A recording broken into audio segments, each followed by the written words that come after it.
that's active and defending. I think it's like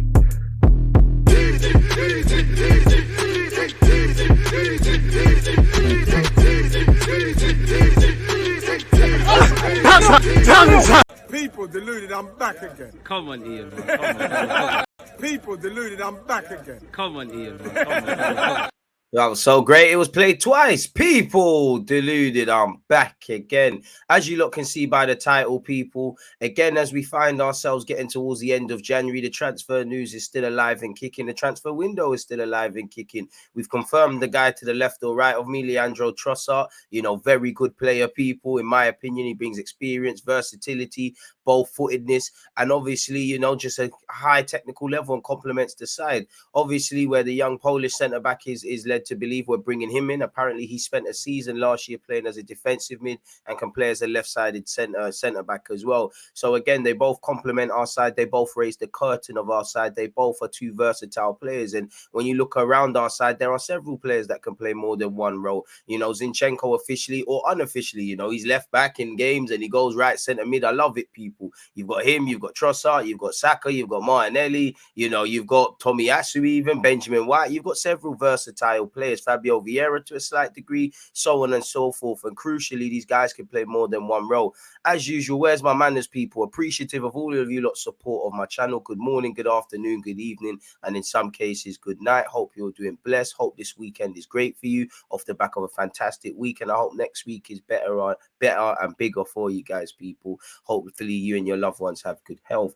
Now, if I share my screen with you lot and we get straight into these things, people, smash the like button, subscribe if you haven't, turn on your notifications. Don't forget, we're watching Arsenal and Man United together. I will be doing a watch along tomorrow, Sunday, live from 3:30, an hour before kickoff. But if I share my screen with you lot, again, check out the previous videos I've done. Apparently, people, Jacob Kiwior, we're moving closer towards signing the Spezia defensive mid / centre back. Apparently, he can even play at left back, but we'll have to see, really. Arsenal's transfer target, Jacob Kiwior, spotted at airport in Italy as Spezia star jets to London to seal 22 million Gunners move. JK has been spotted at the airport as he prepares to fly to London to seal a transfer to Arsenal. We reported yesterday how the Gunners are on the brink of a shock swoop for the Polish international defender. And you can see here, is it really a shock? Because defensive mid, up front, out wide, centre back are obvious reasons that we've in positions we've been consistently linked with, and they're evident areas to improve within the side. Respectfully to Rob Holding again, you know, whether you've got Benjamin White, Saliba or Gabriel, we are a bit light at centre back. Of course, you've got Tomiyasu, who's a quality squad player, and again, we just spoke about versatility. He can play left back as shown when he locked up Mohamed Salah, has done great historically in an Arsenal shirt on the right hand side, and is probably an option at centre back and should be really and truly. Respectfully to Holding, there's quite a drop off really if Holding gets in, especially for playing with a 4. So if this guy can fill in at centre back and left back, or for me, from what you read or what I know of him, it seems like it's defensive mid and centre back. If you can play left back, great. But he's 22. There's a lot of, you know, defining he has to do to, you know, to make it in that. But apparently he was spotted at Pisa airport earlier to fly to London and sign for Arsenal. So yeah, people, he'll be our second signing of the January transfer window, obviously after Leandro Trossard has been confirmed. Allegedly he will now undergo a medical before signing his contract with the North London team. There are rumours he'll actually be in attendance for Arsenal versus Manchester United, you know, as obviously his deal couldn't get completed to the, you know, to the speed of Leandro Trossard. So if anything, he'll probably, if everything goes well, you'd imagine at least Monday he's announced as an Arsenal player. You have a couple of days to train and put yourself into the matchday squad for the Manchester City FA Cup game on Friday, people. He has shone in Italy, featuring 37 times in the top flight, which has led to Arsenal monitoring his progress. And since the news broke this morning, Gunners have even been tracking his flight, people. So yeah, first things first, safe flight to the guy, because obviously health is wealth. And hopefully you get confirmed. Yesterday, once again, we did hear Arsenal working on a deal to sign JK from Spezia for 20 million euros in brackets 17.5 million quid. The North London side are looking to sign a central defender to bolster Mikel Arteta's side as they push for a Premier League title. Allegedly, the 22-year-old is highly rated after playing 37 times for Spezia in the league since joining them in the summer of 2021. Before then, he played in Slovakia, people. He currently has 9 caps for Poland and made his debut earlier this year, and he was out there in Qatar, people. So again, that will take our spending into the 40-odd regions, people, obviously after we signed Leandro Trossard for 21 million quid up front with 6 million in bonuses. So yeah, bring them to the carpet, because again, as we saw last season, our inability at times to cope with the knock-on effect of injuries at crucial periods harmed us. So hopefully we can do this thing. And as I always say, Arsenal are doing quite positively on the football field. It's never been more healthier for a player to join mid-season, in my opinion, because we're not necessarily relying on them. It's not like it's just Saka and the other players are not doing anything. We're not clamoring for a glimmer of hope. Everybody is doing well as a team. So allow these guys to have a bedding in process and hit the ground running, in my opinion. He was obviously praised by Lewandowski. I mean, a quality striker like Lewandowski, obviously, if he praises you as a centre-back, you're doing all right. Hopefully, he's not just gassing up his fellow countrymen. Let's see specifically what he said on the 22-year-old centre-back. During the warm-up of the game with the Netherlands, I thought, who is this guy? Then during the match, I realised that he is extraordinary, people. Primarily a left-sided centre-back who's also capable at playing at left-back and defensive mid. He was sometimes used in that role at Spezia by then manager and midfield icon Thiago Motta. He didn't play much at the beginning, but he has trained well. We needed a player who'd give us more balance, and we found it in Jacob. We also tried him in midfield. He's a smart player and works very hard. It's a difficult role, but he manages to do it. He gives us balance, and that's what we're looking for. And that's versatility, because obviously there are rumours of a summer move for Declan Rice and things like that. El Nene's not going to be here forever. If he can play that defensive mid, that 6th role, he could fill in for Partey. Probably, I don't know how good he is or not off the ball. From what you can see available, he looks like a very good, like he's got a good range of passing, but there's very different types of playing the defensive mid role, that 6th position, but he'd give us something there, because reality is right now, big up El Nene. I don't think we can underestimate El Nene as a squad player. But if anything happens to El Nene, which he's struggling at the moment, we then have to probably, in my opinion, switch up how we play and just be a bit more attacking and flirt between Zinchenko, Fabio Vieira, Smith Rowe, Odegaard in that role, because I don't necessarily think Lokonga is ready. Smash the like button, people. Who is imminent Arsenal signing JK, and why are they bringing him in, people? I don't know. I'm just pushing the propaganda. Let's see exactly. Starting out his career in Poland with Fortuna Liga side JKS Taishai. It took just 3 months before he was snapped up by Belgium outfit Anderlecht, where he would represent the club solely at youth level. Without breaking into the first team, he joined the Slovakian side before joining another Slovakian side for 6 months. So he's been moving quite quickly. So that shows he's adaptable, probably off the field and settling in a new country. So on top of his footballing ability, there should be that. In August of 2021, the midfielder completed his breakout move to Italian side Spezia for 2.2 million quid. They're making decent profit. He has made 61 appearances and started 17 of the club's 18 competitive matches in 2023, people. Apparently, he's left-footed and therefore predominantly plays as a left-sided centre-back, although he is comfortable playing on the right side of a back too, again showing his versatility, people. Apparently, he's earned, admirers in AC Milan, Juventus, and it's not here, but also Roma, people. The main reason for his signing is to provide defensive cover for Gabriel. The Brazilian has barely put a foot wrong this campaign and even popped up with 2 league goals. However, he has started all but one of Arsenal's 21 matches across all comps this term, and Arteta possesses very little cover in that position should Gabriel face a stretch on the sidelines. Obviously, Ben White can obviously play there, people. So, yeah, man, it's all about increased squad depth. He's got 35 caps for Poland at youth level, 9 caps at first team level. So let's see if he can build upon these things. JK to London/Luton in the next hour. Part of his medicals on Saturday. Arsenal United game from the stands on Sunday with his close ones and their due. Rest of medicals, contract signing and announcement. Debut is up to Mikel Arteta and obviously his work permit, people. So we'll have to see. This article on him has said we need Google Translate. Shout out all my Polish supporters, but I can't understand that. Apparently, he'll board a plane to London in the next few minutes. Thus, a new exciting chapter in his career will begin for him. The 22-year-old will begin his medical test at Arsenal London later. What will the next days of the Polish rep look like? When can he debut, people? Apparently, he was an important move for Mikel Arteta. The Spaniard needed more rotation in the defensive line, a player with a left foot and a player that can play in several positions.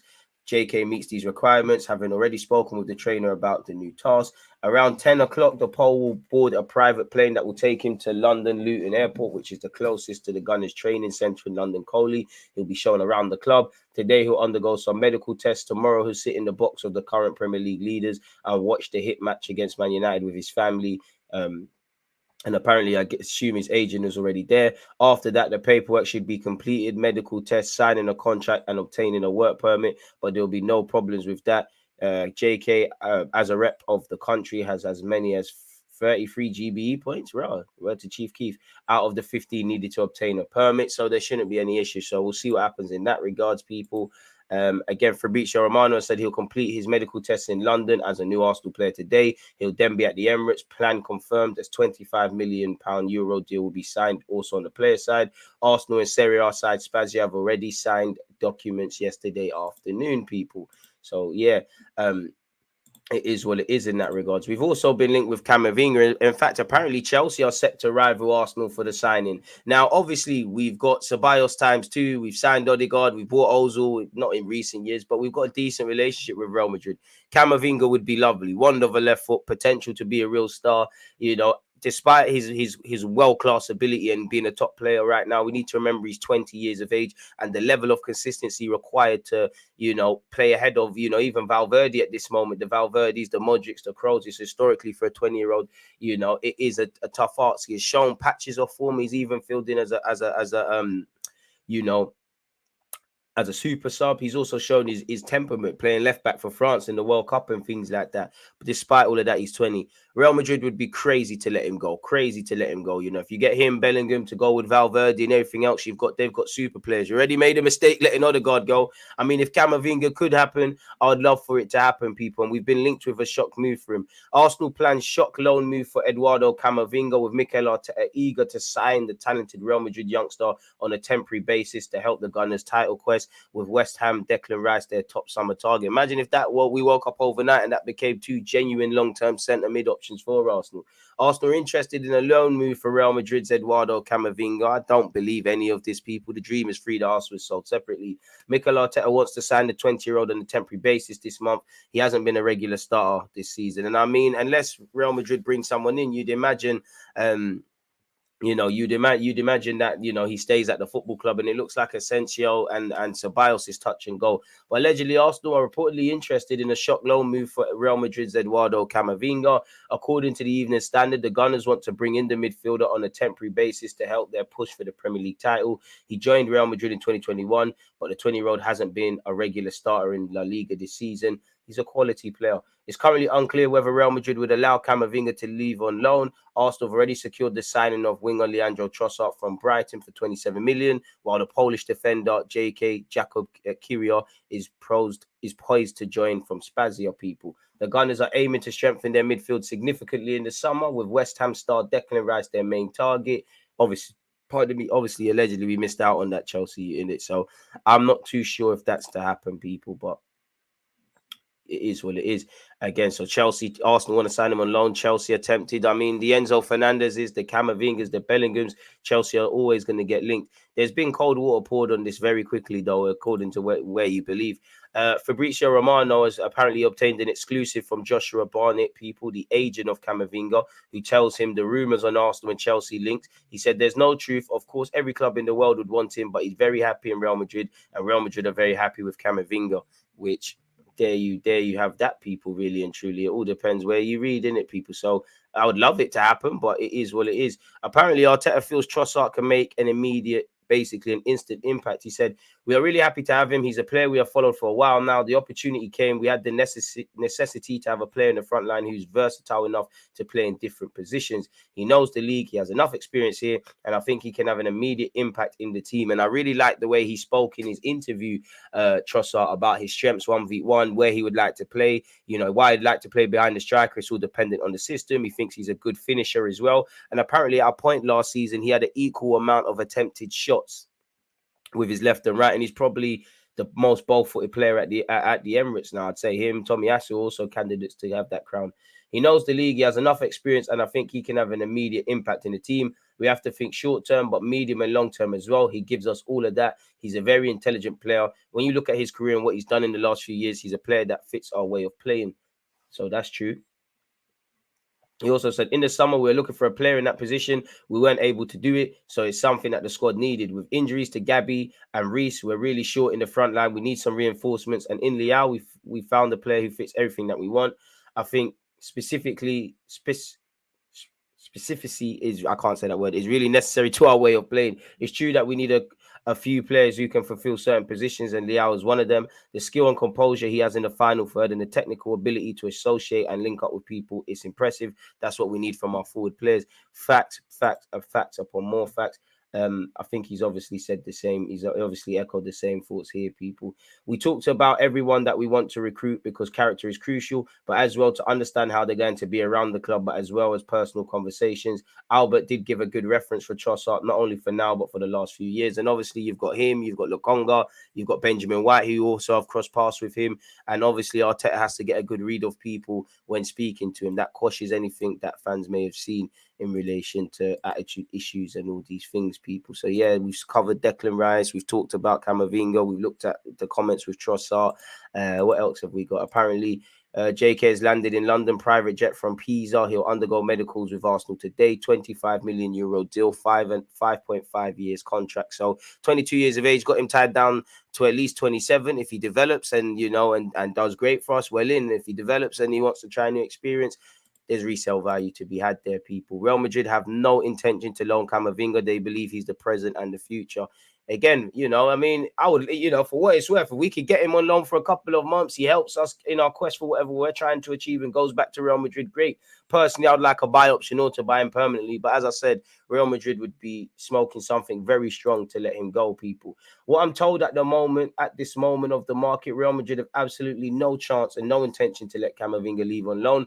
At the moment, Real Madrid wants to continue with the same squad until at least the end of the season, says Fabrizio Romano. Again, people, apparently Declan Rice, Arsenal and West Ham midfielders radar, privately praising Gunners as viable destination, says James Baines, allegedly. Sources say that Rice has been speaking of Arsenal in glowing terms to his teammates, pronouncing himself stunned with the progress the North London side has made. You've got Klopp and Pep at any opportunity speaking about us. Indeed, his private comments about the Gunners are said to be even more effusive than those in public, where he labeled them a top team that you can see are coached incredibly well. Apparently, Rice's circle have been planning for a move away from West Ham, who are currently battling against relegation from the Premier League, where they to drop out of the top flight. The Hammers, would find it hard to resist a knockdown sale. Arsenal are confident they can get their man, where we heard that before, who would serve as an immediate rival and long-term successor to Thomas Partey and Xhaka. I mean, if Arteta can make him more of a dynamic number 8, then great. I mean, I think he has the capacity to do it, but at current, at this moment in time, on the 21st of January, I think he's more likely to take that Partey spot. Both of whom will be in their 30s when the new season begins. They're unlikely to be alone in their pursuit, with Manchester United having been tracking him for some time, though. For now, Casemiro is obviously in that midfield role, but he's not going to be there forever. And again, if anything happens to Casemiro, because he won't be playing against Arsenal for Man United, for example, we're doing a watch along for that. People, set your reminders and turn on your notifications. Also, make sure you hit the like button. They find themselves having to use Scott McTominay, so I think there's scope for Man United, Chelsea, actually City probably don't need him, but City, Arsenal, and everybody else, Spurs as well. But that's a myth. Chelsea are also long-term admirers of their former academy prospect. For a time, it seemed they were the natural club to secure the 24-year-old services, but 10th in the table with a 10-point gap to 4th. They face an uphill task to secure the Champions League football that Rice wants next season. What I would say, anytime Chelsea finish 10th or something, not that the league's done, they end up trying to fight for the league next year. And obviously Chelsea are at a transitional period. Declan Rice probably knows that, so I wouldn't rule out anyone, people. Previously, Declan Rice said 100% I want to play in the Champions League. For the last 2 or 3 years, I've been saying that. I've been playing consistently well for my club, and I feel like I really want to keep pushing. I see my friends here who are playing Champions League and for big trophies. So we'll have to see how that goes. Apparently, Arsenal move ahead in the Ivan Fresnadar race, or specifically Arsenal in pole position to sign Real Valladolid defender Ivan Fresnadar after moving ahead of Newcastle in the race for his signature, with the Gunners looking to replace Cedric Suarez before allowing him to join Fulham. So it seems like if we make progress with this, you can go Fulham. If there's any spanners in the works, Fulham might have to look at another target. Arsenal are now ahead of Newcastle in the race to sign Ivan Fresnedar. The Real Valladolid has held talks with Arsenal and Newcastle in recent days. The 18-year-old's agent is set to have more talks with Arsenal over the weekend. And obviously, we want to bring in a right back before allowing Cedric Suarez to depart, people. Apparently, Newcastle held talks with the defender this week, but a move to the Emirates Stadium now appears more likely. Fresnedar's agents are due to conduct further talks in London next week ahead of a potential £8.8 million move. Real Madrid have been tracking the 18-year-old who initially came through the Spanish club's academy, but Fresnedar is edging nearer to a switch to North London. Until he's holding the shirt, until it's legally binding, everything can happen, people. The dream is free, the hustle is sold separately. Don't forget to let me know your opinions in the chat. Should Fresnedar complete his move to Arsenal, this could open the door for Cedric Suarez to join Fulham, with Arsenal currently holding off on allowing the Portuguese international to leave while they find a replacement. The final days of the transfer window promise to be busy for the Gunners after they added Leandro Trossard to their squad on Friday. As you know, he finalised his £27 million move. We all know where JK, the Polish centre-half, is /centre defensive mid is concerned. He's moving ever closer as well. Central midfield is another area that Arteta wants to strengthen, and Arsenal have shown tentative interest in a loan for Real Madrid's Eduardo Camavinga. Getting a deal over the line could be difficult, though, with the Spanish side keen to keep the France international as it stands. Keeping up the task with Fresnedar, people. He's on Atletico Madrid's radar. We've also heard Borussia Dortmund, Juventus, this club, that club as well. So it's not set in stone at all, people. We'll have to see how this happens, people. Apparently, Fresnedar said, it's nice to be linked to big clubs in Europe, but I belong to a historic big club in Spain like Real Valladolid. I'm focused on the team, and regardless of possible negotiations, that's up to my reps. My wish today is to play here. Doesn't make sense him saying anything different, people. So fair enough. We did hear a couple of days ago, we're monitoring the progress of Elise over there at Crystal Palace. Crystal Palace, unfortunately, removed the £35 million buyout clause for the Crystal Palace man and former Reading star, which would have made it a lot easier, people. Apparently, Romano has spoken on Fresnedar and Kiwior. He has said, it's important to say that Arsenal are really busy in the transfer window. And yesterday, I released a video saying it's not over for Arsenal because they're exploring options on the market. They've signed another player after Leandro Trossard. Done deal. Now it's here we go for Jakub Kiwior of Spezia. Probably many of you don't know this player, but he's a Polish international doing very well in Serie A. This is why Juventus sent their scouts multiple times. This is why Milan wanted to sign him last summer, having the player for the future. West Ham also had a bid rejected of €12 million last summer. So many important clubs moved for him, but Arsenal decided to go behind the scenes. They closed the agreement with Spezia. I'm told everything was signed in the afternoon. So the agreement is completed, signed, and waiting for the player to fly to London during the weekend with his agents to have his medical test and go to sign until June 2028. Arsenal will pay around 25 to 30 million euros, add-ons included. So this is the total package, but this is how Arsenal are acting. I told you to keep an eye on new opportunities, and here is Jakub Kiwior. On Fresnedar, it's not over yet. We'll see. It depends on outgoings because Cedric is on the list at Fulham, and we have to keep an eye on the situation of Ivan Fresnedar. We have rumours of a done deal with Arsenal, but what I'm told at the moment is there's no agreement with any club. The agent of Ivan Fresnedar will be in London next week, people. So it all depends. And once again, Fulham are now in direct talks with Arsenal over Cedric Suarez. Talks with his reps over personal terms thought to be positive. As you know, he's got 18 months left on his 65k a week contract at Arsenal. El Nene has been offered allegedly to Trabzonspor of Turkey, where he's previously played for Besiktas. Don't know if there's any credibility in that, people, but I guess we'll have to see, people. And I guess let's see what this is. In fact, that's something for me to read, people, really. That's something we could look at another date, people. I don't want to bore you lot with that, but it seems like we're making progress where that's concerned. Obviously, we've seen that already. What was I going to do? To wrap this up, Arsenal. Sorry, folks. Smash the like button, offer your opinions and whatnot. We might as well see what the transfer rumours relating to Arsenal or condensed transfer news are saying. So we know we've got at least two players come Monday morning in Trossard and Kiwior. Arsenal face Newcastle competition for Fresnedar. We're planning a shot move for Camavinga. We've confirmed the signing of Leandro Trossard. It doesn't seem like there's anything new there. Obviously, we check out my previous videos, people. Fernando Torres confirmed that there were talks before the World Cup with Arsenal, but that's gone away. Sterling's apparently available at at Chelsea. Apparently, we've been linked with Moussa Diaby. In fact, on that as well, people, we're keeping tabs on Mitoma. We've heard the Declan Rice interest, whether that's true or not. Apparently, Moussa Diaby remains a person of interest for Arsenal, with the Gunners expected to knock on Leverkusen's door once more for the player in the summer. We know that Arsenal already had contact with Moussa Diaby for last summer, so he's still on the list, just not for the winter. We heard Leverkusen don't want to sell him. Perhaps if Arsenal have a lot of money somewhere, maybe 100 million, Leverkusen would then have a discussion, but I don't think Arsenal could spend that, as we've seen from the amount they were prepared to pay for Mudryk. But they knocked on the door last summer, so I'm sure they'll knock back next summer, people. He's contracted until 2025, so within the next 12 to 18 months, they've got to make a decision. In relation to transfer news, any other emerging news, I'll get videos out when I can, people. I'm obviously watching Liverpool versus Chelsea live with you lot today across Twitch and YouTube, so not only follow on all my platforms, make sure you join me. Tomorrow it's Arsenal, Manchester United as well, so set your notifications. Make sure you've liked, you've commented, you've subscribed. Appreciative of you lot support of my channel. Appreciate you lot offering your opinions, listening and watching this video and looking over the news with myself. God bless you all. Stay blessed, stay safe. Let me know what you think. But for now, I'm out. Check out the playlists. There's always just that active red flag, defending. I think it's like